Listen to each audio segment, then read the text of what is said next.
headline says WHO sees the Hondius outbreak nearing its end.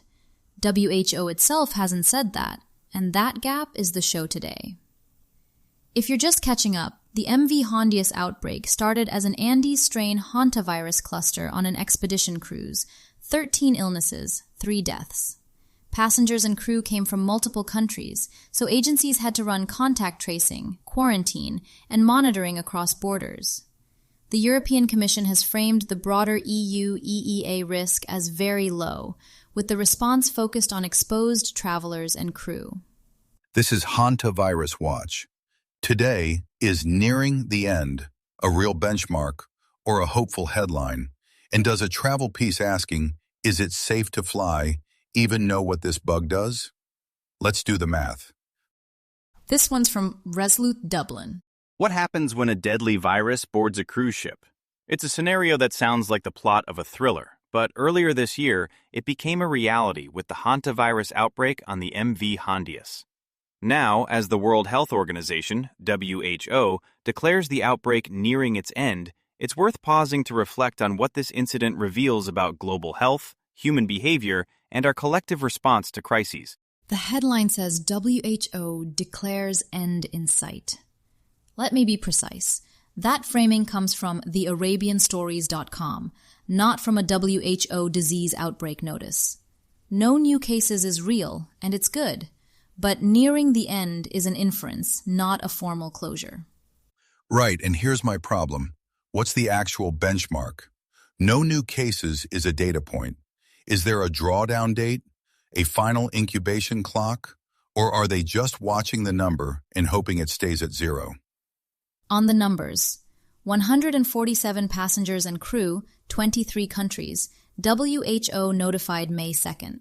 Final tally, 13 cases, 12 confirmed, 1 probable, 3 deaths. This is the Andes variant, and I'll keep saying it. This cluster showed what person-to-person Andes can do, which is the feature that sets it apart from sin nombre.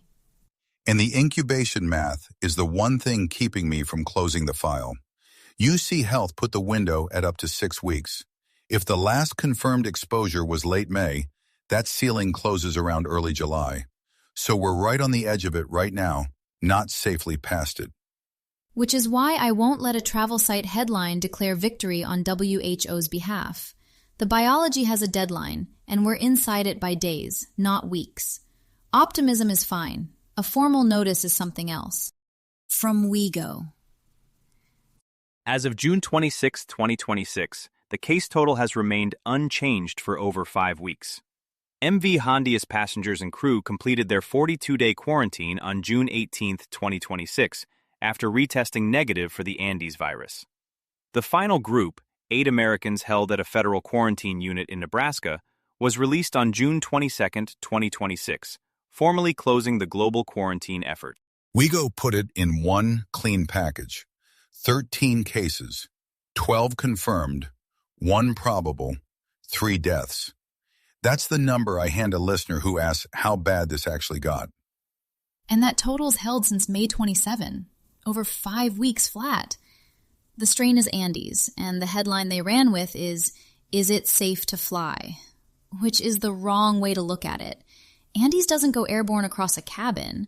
The risk boundary was close contact with the known exposed, not a seat on a 737. Right, the airspace was never the story. The Nebraska 8 got released June 22nd. The 42-day quarantine closed June 18, and nobody in quarantine got sick.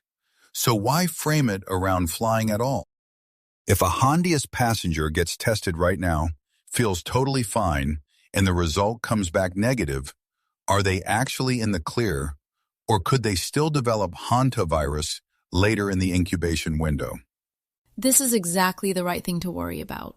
Short answer, a negative test while you feel fine does not clear you. Andes virus can have a long incubation period, and here's the critical number. It can stretch up to 6 weeks. UC Health's reporting flags that window as one reason this outbreak has been so unnerving to public health officials. Test too early, before the virus reaches detectable levels in the blood, and you can genuinely miss an active infection. A prospective study from Universidad San Sebastián on Andes virus viral dynamics gets at the same issue. Viremia, when virus is measurable in the bloodstream, follows a specific trajectory during acute infection. In plain English, there's a real pre-detectable phase. That's why, per the ECDC's Q&A on this outbreak, crew and passengers are being asked to self-isolate for more than a month, not just a few days. The BBC's reporting on the evacuation confirmed that officials put that isolation requirement in place because of the length of the incubation window, not because they expected everyone to be sick right away. So isolation is basically filling in for the certainty a negative test can't give you on its own? Exactly. The isolation window is the safety net an early test can't be. Anyone who is on board and has been told to monitor symptoms should take the full 6-week window seriously and contact a clinician or their local health department if anything changes, even something that seems routine, like fever or muscle aches. Those are early warning signs. A negative test today is data, not a verdict. Have feedback, story ideas, or a correction for Hantavirus Watch? Send us a note at hantaviruswatch@lanternpodcasts.com. We read what comes in, and it helps shape future briefings. You'll find links to every story we covered today in the show notes, so if one caught your attention, you can follow it there and read more. That's Hantavirus Watch for today. This is a Lantern podcast.